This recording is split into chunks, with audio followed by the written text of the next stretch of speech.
नमस्कार दोस्तों, मेरा नाम है अशोक मर्तोलिया और आप देख रहे हैं मेरा यूट्यूब चैनल मर्तोलिया स्पोर्ट्स। आज हम बात करेंगे क्रिकेट की, क्योंकि क्रिकेट में बहुत सारे ऐसे टर्निंग पॉइंट आए इंडियन क्रिकेट टीम में, ऐसे माइलस्टोन आए जिसने सब कुछ बदल के रख दिया। तो पहला टर्निंग पॉइंट था इंडियन क्रिकेट टीम में 1983 का वर्ल्ड कप, जब भारतीय टीम ने ट्रॉफ़ी अपने नाम की और लॉर्ड्स के मैदान पर आपने देखा होगा कि किस तरह से कपिल देव ने लॉर्ड्स की बालकनी में वो ट्रॉफ़ी उठाया। वो एक ऐतिहासिक क्षण था और उसकी जो तस्वीर है आज भी सब लोगों के जहन में है।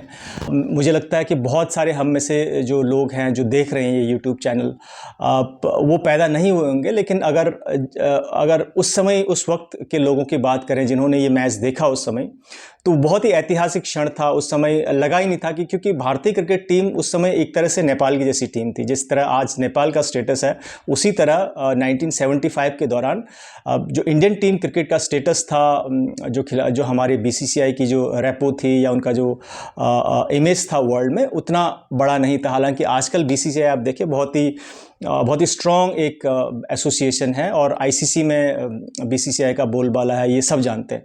तो 1983 के वर्ल्ड कप में जो पहला मैच था वो था इंडिया का सामना था वेस्ट इंडीज़ से, और वेस्ट इंडीज़ की टीम 2 बार इससे पहले वर्ल्ड कप जीत चुकी थी। तो वेस्ट इंडीज़ के लिए बहुत बड़ी बात नहीं थी इंडिया को हराना। तो दोस्तों, पहला जब मैच हुआ तो टॉस के लिए कपिल देव आए। भारतीय क्रिकेट टीम के कप्तान थे कपिल देव और वेस्ट इंडीज़ क्रिकेट टीम के कप्तान थे क्लाइव लॉयड। तो क्लाइव लॉयड ने टॉस जीता और उनने सबसे पहले फील्डिंग करने का डिसाइड किया, क्योंकि उनके पास अच्छे फास्ट बॉलर थे, उनकी पेस अटैक, उनकी पेस बैटरी बहुत ही ज़बरदस्त थी। अब उनको लगा कि शायद हम इंडिया को आराम से हरा देंगे, तो उनने फील्डिंग करने की डिसाइड की और पिच पर हरी घास थी उन दिनों। तो अब शुरू हुआ दोस्तों मैच। भारत के जो ओपनिंग बैट्समैन थे वो कपिल देव और के श्रीकांत, दोनों जब बैटिंग करने आए तो उन्होंने बहुत ही संभल कर खेला, बहुत अच्छी तरह से बल्लेबाजी शुरू की उन्होंने, क्योंकि उधर से जो दूसरे छोर से जो अटैक आ रहा था वो बहुत ही ज़बरदस्त था। तो दोस्तों, जब सुनील गावस्कर और के श्रीकांत बैटिंग करने आए तो उन्होंने अच्छी बल्लेबाजी की और दोनों ने पहले विकेट के लिए 21 रन बनाए, यानी दोनों ने मिलकर आपस में 21 रन बनाए। और जब टीम का स्कोर 21 था, आपको पता है कि श्रीकांत थोड़ा सा तेज़ खेलते हैं, मतलब टिक के खेलने की उनकी आदत नहीं है, तो हमेशा हिट करते रहते हैं, काफ़ी एग्रेसिव बैट्समैन थे। तो माइकल होल्डिंग की गेंद पर जेफ दुजो ने उनको कैच कर लिया और इस तरह से पहला विकेट चले गया। इसके बाद मोहिंदर अमरनाथ ने अच्छी बल्लेबाजी की और उन्होंने 80 गेंद खेलकर 21 रन बनाए। और उसके बाद जो कमाल किया दोस्तों यशपाल शर्मा ने, उन्होंने मैदान के चारों ओर जिस तरह से शॉट्स लगाए और जिस तरह की बल्लेबाजी की उन्होंने, खास करके मैल्कम मार्शल, जोएल गार्नर और माइकल होल्डिंग की गेंद पर, तो उससे जो स्टेडियम का पूरा नज़ारा बदल गया। इस तरह से उनने बैटिंग की, बहुत ही फ्लोलेस, बहुत ही एफर्टलेस बल्लेबाजी की उन्होंने इस पहले मैच में वेस्ट इंडीज़ के खिलाफ। उन्होंने 89 रन बनाए और 120 गेंदें खेली, और यही स्कोर था दोस्तों जिसकी वजह से इंडिया एक डिसेंट स्कोर करने में कामयाब रहा। अन्यथा अगर ये पारी नहीं खेलते यशपाल शर्मा तो शायद वेस्ट इंडीज़ से वो पहला मैच हम हार जाते वर्ल्ड कप 1983 में।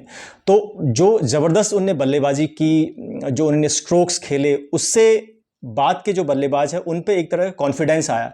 हालांकि कपिल देव को थोड़ा सा प्रेशर था शायद में, क्योंकि वो कप्तान भी थे और ऑलराउंडर थे, उनको गेंदबाजी भी करनी थी, तो उनके ऊपर प्रेशर था, वो अच्छी बल्लेबाजी नहीं किए। शायद 6 रन बनाकर वो आउट हो गए थे।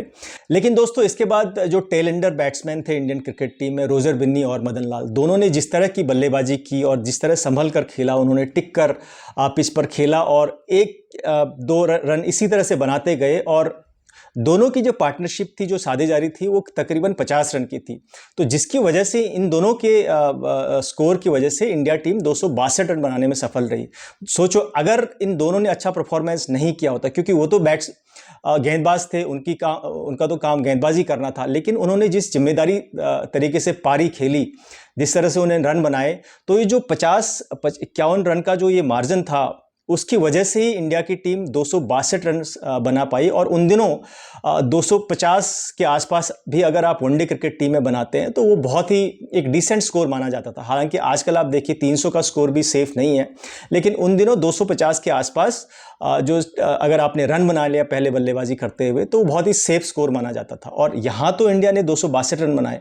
तो एक तरह से इंडियन क्रिकेट टीम को जो बैटिंग लाइन थी, उन्होंने पूरी जिम्मेदारी से खेली और और उनको उनको पता था कि वेस्ट इंडीज़ की जो बॉलिंग लाइनअप है वो बहुत स्ट्रांग है, तो उसी को ध्यान में रखते हुए उन्होंने ज़्यादा चौके छक्के नहीं मारे। हालांकि अगर यशपाल शर्मा की बैटिंग की बात करें तो उन्होंने तकरीबन 12 चौके मारे थे इस पूरे अपने 89 की पारी में। लेकिन बाकी के जो बल्लेबाज हैं उनकी अगर हम बात करें तो उन्होंने एक एक दो दो रन करके मैच रन को आगे बढ़ाया और इस तरह से 262 तक स्कोर पहुंचाया। और जब एक बार 262 रन आप बना देते हैं पहले बल्लेबाजी करते हुए, तो ये एक सम्मानजनक स्कोर था। सम्मानजनक भी नहीं था बल्कि ये एक बहुत ही अच्छा स्कोर था, 262 रन। तो जिस तरह से ओल्ड ट्रैफर्ड जो मैनचेस्टर का पिच है उसे देखते हुए तो ये स्कोर बहुत ही डिसेंट स्कोर था और इंडियन क्रिकेट टीम को ये पता था कि अब हम मैच जीत सकते हैं। अब बात करते हैं दोस्तों 262 रन का स्कोर किस तरह से चेज किया वेस्ट इंडीज़ ने और किस तरह से भारतीय गेंदबाजों ने वेस्ट इंडीज़ के जो बल्लेबाज थे उनको बांध कर रखा, उनको रन बनाने का मौका नहीं दिया और फिर उसके बाद किस तरह से इंडिया ने पहला मैच जीता। और पहला मैच जीतने के बाद जो कॉन्फिडेंस था इंडिया टीम का वो बहुत ही बढ़ गया, जिसकी वजह से आगे के मैचेस में जो इंडिया जब पहला मैच जीत गई इंडिया तो इससे इंडियन टीम का कॉन्फिडेंस बढ़ गया और जिसका फ़ायदा मिला बाकी के मैचों में।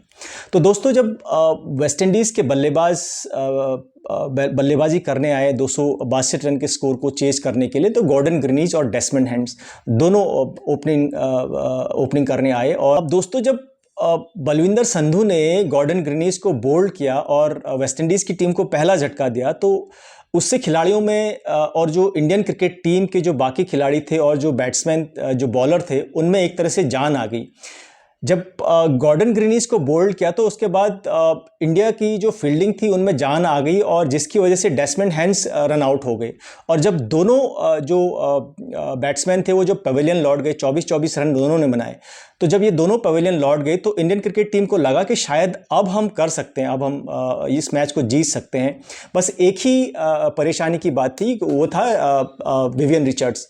क्योंकि विवियन रिचर्ड्स जिस कैलिबर के वो बैट्समैन थे, जिस तरह की वो बैटिंग स्टाइल थी, जिस तरह से वो खेलते थे, उनको हैंडल करना बहुत ज़रूरी था। तो इंडियन क्रिकेट टीम का यही एक फोकस था, तो किसी तरह से हम अगर विवियन रिचर्ड्स को निकाल लेते हैं तो बाकी के खिलाड़ियों को हम काबू करने में सफल होंगे, और यही हुआ भी।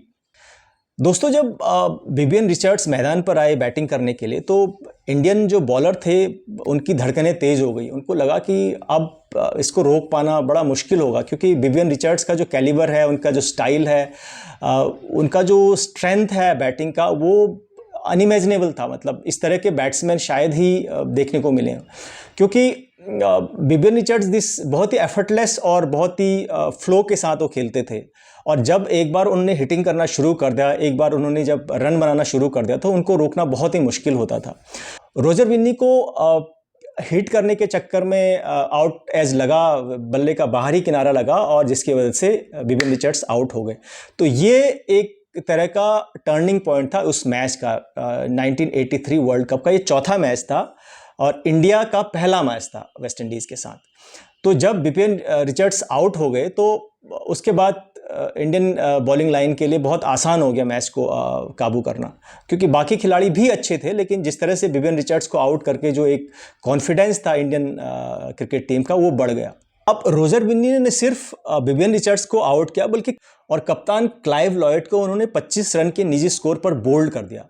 अब क्लाइव लॉयड का जो स्टेचर था वो भी विवियन रिचर्ड्स की तरह था, खास करके उनकी जो बैटिंग स्ट्रेंथ थी वो तो कमाल की थी। उनको भी आउट करना बड़ा मुश्किल होता था उस समय। खैर वेस्ट इंडीज़ की टीम दोस्तों 1983-75 के आसपास, 80s, लेट 80s में, इवन अर्ली 90s में वेस्ट इंडीज़ की टीम जितनी तगड़ी थी, जिस तरह का उनका परफॉर्मेंस था, जिस तरह से उनकी बैटिंग लाइनअप थी, जिस तरह से उनके गेंदबाज थे, उनको आउट करना एक तरह से असंभव काम था, क्योंकि वो मैच हारते ही नहीं थे। हर मैच में उनको जीत मिलती थी। और इस वर्ल्ड कप से पहले, 1983 वर्ल्ड कप से पहले, तो वो 2 बार वर्ल्ड कप जीत चुके थे। एक बार ऑस्ट्रेलिया को हराया था उन्होंने और एक बार इंग्लैंड को हराया था।